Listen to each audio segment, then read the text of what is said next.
Olá, eu sou Teacher Dulce, professora de inglês online para todos os níveis, individual ou em grupo. Eu trouxe aqui um vídeo bem interessante para você assistir. Mas antes dele começar, eu queria te pedir, dá uma olhada nele com carinho e se você gostar, dá um like, se inscreve no canal, compartilha, comenta, deixa ele chegar para mais pessoas. E se você está com pressa de aprender inglês, eu tenho pronto um curso de inglês básico. Vou deixar a descrição aqui embaixo para você chegar até ele. E aí, se tiver interessado, depois você volta e a gente começa a partir do intermediário.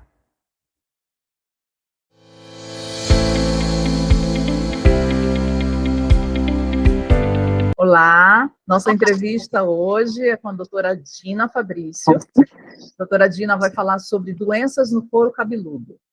Isso. Primeiro, obrigada pelo convite. Muitíssimo obrigada. Fiquei muito Obrigada por aceitar esse convite. Então, eu sou a Dina, sou médica dermatologista, e aí a gente resolveu trazer hoje para essa nossa conversa, que meio descontraída, um assunto que pouco se fala, né?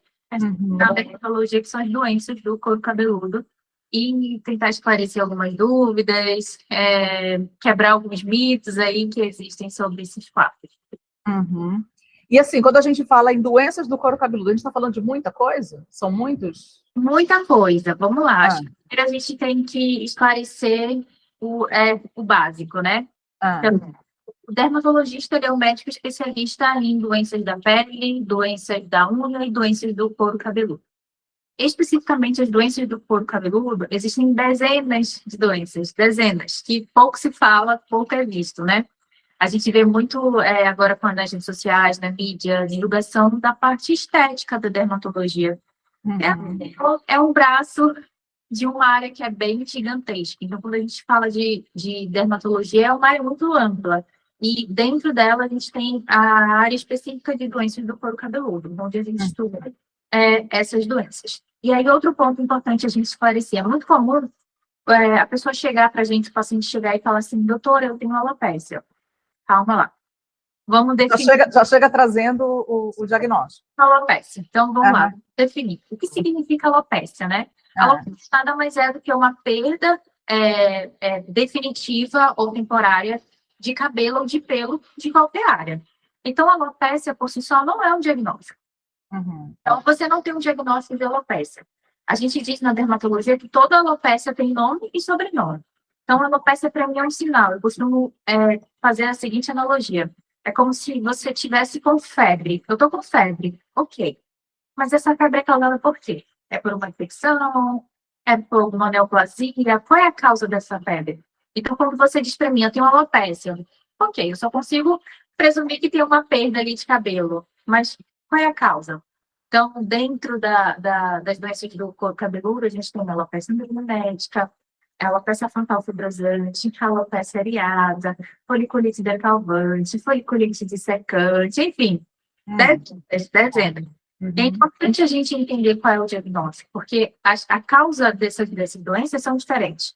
Então, o tratamento é diferente. Então, a gente precisa definir para saber qual é como a gente vai tomar a conduta ali.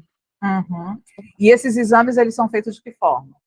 A gente tem uma forma básica que todo dermatologista usa, que é a tricoscopia. A gente tem um aparelho, né? Que eu não estou aqui com o meu, devia ter com o meu. É um aparelhinho onde a gente examina o couro cabeludo, é como se fosse uma lente de aumento. Na maioria das vezes, a gente consegue dar o diagnóstico só com este exame. Só com visual? Só com visual, porque cada doença dessa que eu falei tem uma característica, algumas características. Então, quando a gente examina, a gente consegue pegar as características, claro, com a anamnese, com a história do paciente, a gente consegue chegar no diagnóstico. Alguns quadros é necessário a gente fazer biópsia. E aí a gente faz biópsia do couro cabeludo para definir o diagnóstico. Isso também pode ajudar a gente no tratamento, na condução do qual tratamento que a gente vai usar.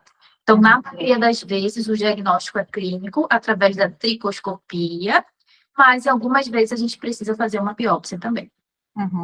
E essas doenças, elas são irreversíveis? Algumas. Dentro das doenças do couro cabeludo, a gente classifica em dois grandes grupos. Doenças do couro cabeludo, alopécias cicatriciais e alopécias não cicatriciais. Dentro das alopécias não cicatriciais, a gente tem quadros que são reversíveis, alguns quadros crônicos que o paciente vai precisar tratar ao longo da vida, mas que não causam uma perda ali definitiva do cabelo. Já nas doenças cicatriciais, são doenças inflamatórias que podem causar uma cicatriz e, infelizmente, quando a gente chega nesse ponto, a gente não tem como reverter. E aquela alopecia, aquela falha é realmente permanente. E aí, quando a gente fala você falou assim, de pelos, né? Não é só no couro cabeludo, pode acontecer em qualquer parte do corpo. Pode. Por exemplo, a gente tem um quadro que é muito conhecido, que é a alopecia areata. A alopecia areata é uma doença não cicatricial, tá nesse grupo aqui onde a gente consegue reverter, que pode acometer o couro cabeludo, sobrancelha, cílios e os pelos do corpo inteiro. Braço, perna, todos os pelos. Então, a gente tem assim, acometimento não só no couro cabeludo, como em outras partes do corpo. Tá. E esse tratamento, ele é tópico ou medicamentoso? Assim, como é que é? Depende. Cada diagnóstico desse tem um tratamento diferente. Certo. Dentro de diagnóstico específico, a gente pode, dependendo do grau, a gente pode usar medicamentos tópicos ou pode ser necessário medicamentos orais, medicamentos imunossupressores, inclusive. Então, depende do diagnóstico, depende do grau, depende também da indicação que o paciente tem, se ele tem alguma contraindicação para o medicamento ou não. Então, a gente leva tudo isso em consideração. Você falou que, assim, cada uma dessas doenças, elas trazem, vem de uma consequência, né? Tem uma causa. Quais seriam essas causas? Quais seriam essas? Depende também. Tudo depende. Para cada caixinha dessa, para cada diagnóstico, por exemplo, quando eu estou falando de calvície, eu estou falando de uma causa que vai ter que desenrolar. Quando eu estou falando de alopecia areata, é completamente diferente. Entendi. Quando eu estou falando de alopecia frontal fibrosante, então não existe uma causa para todas elas. Certo. Então, para cada doença dessa, a gente tem uma designação, um nome específico, a gente tem uma causa, a gente tem um tratamento, e a gente sabe como isso vai evoluir ao longo do tempo. A gente consegue definir o prognóstico do paciente, né? Então, a alopecia que que pode te causar uma perda definitiva ou não. Com o tratamento, a gente consegue reverter. Então, a causa... infinitas causas, depende de cada quadro que a gente está falando. Por exemplo, o quadro mais comum que a gente vê é a alopecia androgenética, que acaba que se mais fala, né, na mídia, que nada mais é do que a calvície feminina e calvície masculina, né? Certo. Esse nome, alopecia androgenética, esse androgenética tem uma razão. A gente tem um fator hormonal e a gente também tem uma razão genética, né? Então, nesse caso específico, a gente está falando de uma doença que tem um componente genético, que tem um componente hereditário ali, mas que também tem relação hormonal, e aí a pessoa tem que ter a predisposição genética, tem que ter esse componente para a gente poder desenvolver. Quando a gente fala, por exemplo, de alopecia areata, é outra coisa. Está falando de uma doença genética autoimune, onde a pessoa precisa ter lá no gene dela para desenvolver a alopecia areata, e aí onde a gente tem células imunes da pessoa que vão lá e atacam aquele folículo e acaba causando a perda dos cabelos. E, assim, para a gente saber, você já falou que o exame, né? Vocês fazem o exame e tal. E a gente ouve falar, né, porque há algum tempo atrás teve na cerimônia do Oscar, né, teve né, do Will Smith, né, live, né, no Chris Rock, por causa disso, a esposa do Will Smith tem uma alopecia, dela é uma alopecia. E no caso dela, ela teve que tirar todo o cabelo, porque era muito grave, né? Na verdade, assim, ela nunca falou abertamente, pelo menos eu nunca li ela falando abertamente qual era o diagnóstico em si, né? Existem algumas especulações, falaram sobre a alopecia areata, sim, e a alopecia areata pode causar perda de todo o cabelo, total, né? É um quadro muito comum. E aí depende do paciente se ele decide tratar ou não. Entendi. Né? A gente dá o diagnóstico, mas o paciente tem total autonomia para decidir se ele quer tratar ou não. E ainda assim, mesmo que ela esteja em tratamento, a resposta pode ser um pouquinho lenta e talvez, né, que especulações, ela tenha optado por raspar ali o couro cabeludo, enquanto a gente vê a resposta do tratamento, mas existem quadros, por exemplo, onde a gente tem, de fato, uma doença cicatricial que não nasce mais cabelo, não nasce. E aí o paciente usa prótese, ou o paciente decide mostrar raspar. mesmo, né? Isso. Dina, uma coisa, esse tratamento, ele é particular. Se eu for fazer esse tratamento, a rede pública não me dá esse tratamento. Não, tem, com certeza tem rede pública, sim. Tem. Porque a gente tem dermatologistas na rede pública, então a gente tem total acesso a um dermatologista, né? Claro, a gente sabe da dificuldade que é de agendamento para especialista da rede pública, mas qualquer dermatologista que tenha uma boa formação, ele está apto e tem capacidade para tratar as doenças do couro cabeludo. Claro, existem aqueles que se dedicam mais, se debruçam mais nesse estudo, mas, por exemplo, no meu período de formação, eu tinha na residência médica ambulatório específico de doenças do couro cabeludo, onde a gente só atendia pessoas com doenças do couro cabeludo. E isso se repete em todas as residências, né?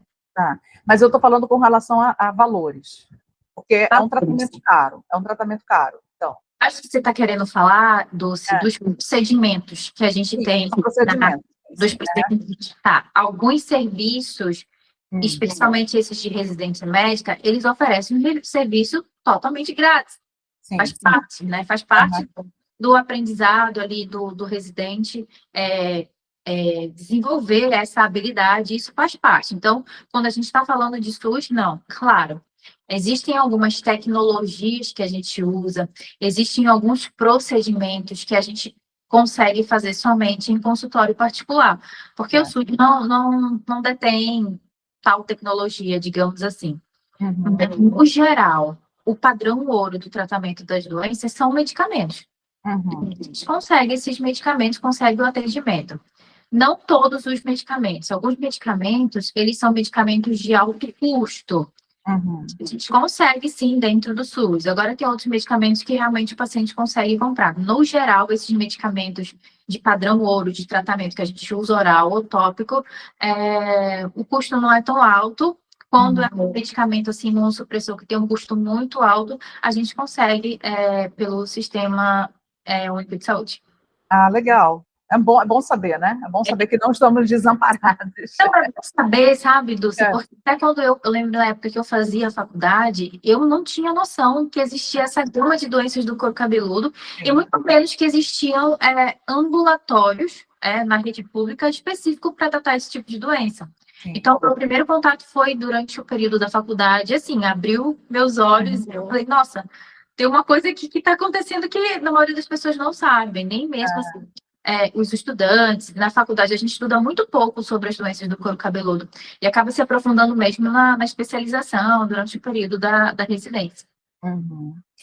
E o fator psicológico? Isso é uma das coisas que mais afetam o paciente e que mais me envolve em gostar tanto de tratar as doenças do couro cabeludo, né? Eu digo que o cabelo é a nossa identidade. É como a gente se enxerga, é a nossa autoestima, é como o mundo enxerga a gente. Então, inevitavelmente, isso causa um transtorno, né? Causa um problema sociocultural, né? Que acaba afetando muito os pacientes que têm alguma doença do couro cabeludo. Então, isso só agrava, né? Só agrava, com certeza, só agrava. Então, o atendimento nesses quadros é muito de acolhimento, sabe? De você se colocar no lugar da pessoa e entender. E assim, nós mulheres sabemos que cabelo é a nossa moldura, né? Então, é muito importante. Hoje você vê rios de dinheiros que a indústria gasta com produtos para cabelo. para você ter noção. Então, é a indústria que mais cresce, é a indústria que mais vende, porque a gente sabe que o cabelo tem um apelo, um fator social, psicológico muito importante para as pessoas. Uhum. E quando você está em atendimento, tá num tratamento com. Você tem um trabalho multidisciplinar? Digo, você passa joga para um psicólogo também, para ter esse tratamento? Com certeza. É muito importante que a gente tenha esse acompanhamento. Alguns quadros, por exemplo, vou citar aqui de novo a alopecia areata, comete muito pessoas mais jovens, né, crianças e adolescentes. Você imagina uma criança de 10 anos perder todo o cabelo. Né? Que impacto isso vai ter ali no desenvolvimento, na escola? Então, é importantíssimo que a gente tenha um acompanhamento psicológico para esses pacientes, né? É de suma importância. Quando a gente recebe o paciente, a gente identifica esse abalo emocional, digamos assim, sabe? A gente identifica a angústia, a gente consegue sentir a angústia. E é primordial que a gente tenha um acompanhamento psicológico para esse paciente também. E assim, você falou também que tem doenças autoimunes, né? Então, doenças autoimunes, elas geralmente, um dos gatilhos é o estresse, né?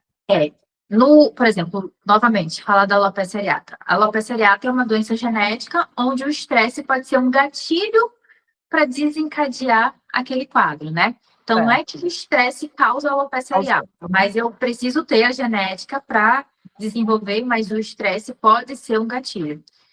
No geral, a gente fala de estresse agudos muito importantes, não aquele estresse ali do dia a dia.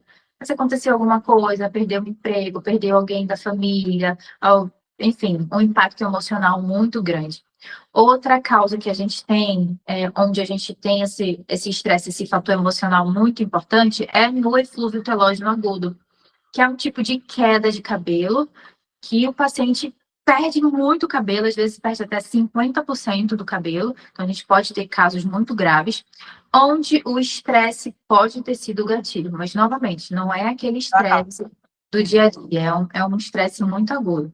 Outra coisa que é importante falar aqui, Dulce, a gente tem um ciclo capilar, né? Então, o cabelo, cada fio está todo tempo numa fase do ciclo, ele cresce, fica paradinho, depois renova, cai, vem outro. Então, existe uma queda natural que acontece todos os dias. A gente diz que, em média, isso não é um número exato, tá? Mas de 100 a 150 fios por dia podem cair. Então, eu sempre oriento os pacientes a tentar identificar esse seu padrão, né? Bom, esse aqui é o meu padrão de normalidade. Eu sei que cai um pouquinho de quantidade de fios todo dia. E aí, quando você vê esse padrão além do normal, é importante procurar um dermatologista para fazer uma avaliação. E assim, às vezes a gente, por exemplo, eu quando eu era mais jovem, eu tinha as mãos, né, essa parte da mão bem peluda, assim, não chegava a ser igual de um homem, mas mais peluda do que normalmente uma mulher tem. E isso me incomodava muito, né? Dizer assim, todo mundo tem a mão lisinha, a minha não, a minha... E hoje ela tá ficando lisinha, ela tá quase sem pelo. Eu acho que tem alguma quedinha tem alguma quedinha de pelo por aí. Pode ter, mas isso tem vários fatores, né? Fatores hormonais, né? Com o tempo, o nosso padrão também do ciclo vai mudando. Então, a gente tem... Existem algumas coisas que a gente precisa avaliar, né? Mas a pessoa pode, ao longo do tempo, ter. Por exemplo, a gente tem uma alopecia que a gente chama de alopecia senil, né? Que é quando a gente está ali mais idosinho e o cabelo vai ficando mais fininho, cada vez mais fininho. Então, tem uma relação aí com a idade, com o tempo, questões hormonais que vão mudando ao longo da vida também. Então, assim, lógico que a gente tem que fazer uma avaliação médica para ver, mas assim, nada está perdido, né? Assim, pode ser que... Com toda certeza não. E quando a gente fala de alopécias não cicatriciais, fica melhor da gente dizer nem tudo está perdido, mas quando eu estou falando de uma doença cicatricial, e aí o tempo é cabelo. Sempre é cabelo. Tempo é cabelo. E quanto antes a gente chegar no diagnóstico, quanto antes a gente começar o tratamento, a gente consegue interromper aquela progressão. Tá. Uma outra perguntinha. Quando a gente fala dessas doenças que a gente falou, né, você falou, são várias doenças, mas a gente falou só de queda de cabelo, né? Só de queda de cabelo. E, assim, essa queda de cabelo, ela pode ser acompanhada de outras coisas também. Pode, diversas coisas. E aí é muito importante a gente falar sobre isso também. Porque algumas pessoas confundem queda com quebra. São coisas completamente diferentes. A gente também tem doenças que acometem a haste em si, e também tem as coisas que a gente faz no dia a dia, secador de cabelo, chapinha, química, tudo isso pode afetar. Então, quando eu falo de queda, eu estou falando do fio que está caindo mesmo da raiz. E quando eu falo de quebra, são pedaços de cabelo, né? Que podem estar caindo. Fraco e quebrou. E por várias razões, ou porque tem uma doença que pode acometer aqueles fios, ou por conta dos intempéries mesmo que a gente vai colocando aí ao longo da vida, como eu falei, secador, chapinha, química, todas essas coisas, né?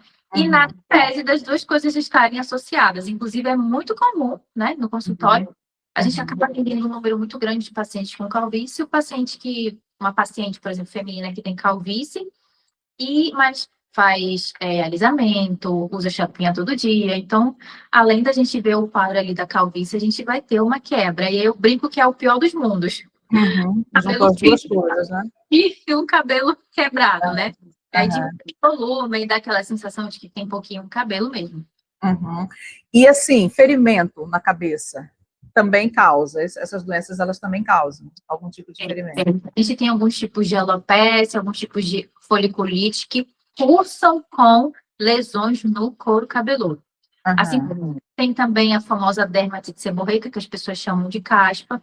A gente também tem a psoríase do couro cabeludo, que podem formar placas avermelhadas, com escama, com descamação, né? E podem ser muito pruriginosas, podem coçar bastante. Isso pode também desencadear lesões ali no couro cabeludo. Então, ela pode ser uma doença que não necessariamente é uma queda de cabelo, mas por ter essa lesão, o cabelo acaba caindo, porque o local ficou fraco. Pode acontecer, sim. Menina, como a gente tem que cuidar da cabeça da gente, né? Tem, bastante. Cuidar dos cabelos e, enfim, qualquer sinal de ver que tem alguma coisa alterada ali, é importante que a gente faça uma avaliação com dermatologia, especificamente que a gente faça a tricoscopia, né? Onde a gente coloca o aparelho. A tricoscopia, assim, a dermatoscopia no geral, mudou, assim, o rumo da dermatologia, né? Hoje a gente consegue dar diagnóstico de câncer de pele somente olhando com o dermatoscópio. Então, a gente aumenta muito o diagnóstico precoce, aumenta o número de diagnóstico, e no caso das doenças do couro cabeludo é assim também. A gente consegue chegar no diagnóstico, na maioria das vezes, somente usando a tricoscopia, examinando o couro cabeludo. E você falou em câncer. Tem possibilidade de ter um câncer no couro cabeludo? Com toda certeza. Tem sim. Que a gente passa protetor solar nas partes que não tem pelo. É muito comum, né? A gente esquece. Geralmente a gente esquece da orelha, né? Esquece aqui do pescoço. Tem sim, principalmente aquelas pessoas que têm, por exemplo, algum grau de calvície um pouco mais avançada, onde a gente já tem uma perda da cobertura ali do couro cabeludo, é uma área que fica exposta ao sol. Então, dependendo da atividade que a pessoa faça, se ao longo da vida tiver muita exposição ao sol, ela pode sim desencadear câncer de pele, porque o couro cabeludo não deixa de ser uma pele, né? Ali na região. E é por isso que a gente recomenda tanto, quando o paciente faz exposição solar, que ele faça proteção física mesmo, chapéu, boné, para proteger ali. Entendi. Porque aí não, seria o único jeito de proteger, né? Agora, Dina, a gente tem, assim, a gente faz um check-up uma vez por ano, né? A gente vai no médico fazer um monte de exames e não sei o quê, para ver mulheres ginecologistas e tal. A gente deveria ter esse check-up anual também. Com toda certeza, com toda. Inclusive, essa é a bandeira de todo dermatologista, né? A gente precisa fazer um check-up anual dermatológico também. E quando a gente fala de check-up, eu falo de examinar a pele, examinar as unhas e examinar o couro cabeludo também. Então, o ideal é que pelo menos uma vez ao ano a gente realizasse esse check-up dermatológico para examinar e verificar, principalmente se você tem algum histórico pessoal, familiar, já de câncer de pele, enfim, ou qualquer outra doença de pele, ou do couro cabeludo, ou doença das unhas, ou que você, ao longo da vida aí, por exemplo, na juventude, teve muita exposição solar, é importante que se passe. Inclusive, dezembro é o dezembro laranja, é o mês de conscientização contra o câncer de pele, é o mês que a gente chama mais atenção para esse check-up, para o autoexame, né? Teve algum sinal que mudou de tamanho, mudou a característica, ou um sinal que você não tinha, que agora você tem, né? Fazer uma avaliação, é importantíssimo fazer avaliação. Assim como é uma espinha, é muito comum o paciente, era uma espinha. Não, não era uma espinha. Desde o começo já era um câncer de pele ali, né? Então, lesões que não cicatrizam também, lesões que sangram, é necessário avaliação com o dermatologista. E aí, os postos de saúde, as clínicas, elas estão ali abertas para fazer tipo triagem, fazer esse check-up se a pessoa chegar para procurar. O sistema único de saúde está sempre aberto, né? Está sempre de portas abertas para receber. No geral, a porta de entrada no sistema único de saúde é a UBS, né? A Unidade Básica de Saúde. E aí, o clínico que está ali, o médico especialista na família que está fazendo esse atendimento, ele consegue identificar e, se ele tiver alguma dúvida, ele encaminha para o dermatologista. Ou aquele local onde você já consegue acesso direto ao dermatologista, ao médico especialista, naturalmente, durante uma consulta, a gente vai avaliar, né? Eu costumo até brincar lá no consultório que não importa a sua queixa, eu vou te olhar da cabeça aos pés. Então, vai ser examinado, né? Examinado, isso é o básico. Legal. É bom a gente ter esse outro olhar, né? Porque realmente, como você começou falando, você fala da dermatologia como cuidar da pele, né? Levantar quando rugas e não sei o quê. Mas tem outras coisas que a gente tem que tomar cuidado também, que às vezes, né, não são tão importantes, né? Como a aparência que está aparecendo.